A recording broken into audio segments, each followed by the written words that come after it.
Maadjong buntag mga badi, kanitood na video katupaling niaging tuig, mao pa jud tawo na ang pag-edit kay kanay laging mapulo ta usahay. Diya karon ni dasig na pud ko og balay kog himo og video kay basin gintahay og kaloy-an ta sa umaabot.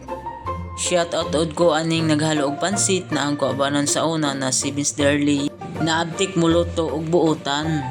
Ug diha nagpaalig-alig ta og kanta bisan yabag ta og tingog sa dili madugay abot na tuod ta sa Puyangi na maoy usa sa ikapasigarbo sa mga taga Sokoronhon. Usa ko nga mga pasigarbohon na taga Socorro kay tungod mga buotan ug maabay-abihon sa awang mga tawo.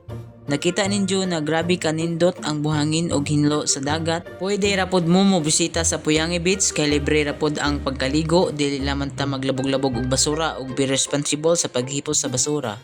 Ug diha naghalo na tuod si Sir Linscart ug Doreen sa among lamo para na ay among mahigop-higop pagkahuman na mugkaon.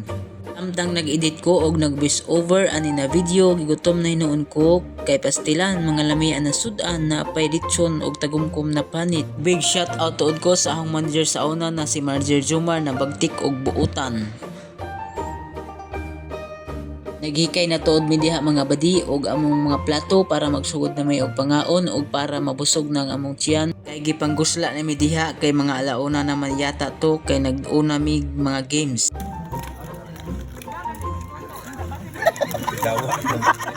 Oh, dia pa. Ilang dah.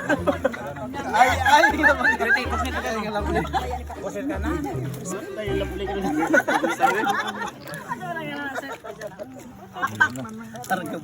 Nangaon na tuod mi diha mga badi sa akong asawa ug ubanan pod unta na ko ninyo sa akong pag-vlog kay basin di ay mga badi ug puhon kita na poy paboran og dinhi ra kutob mga badi moa. Ug daghang salamat sa pagtan-aw.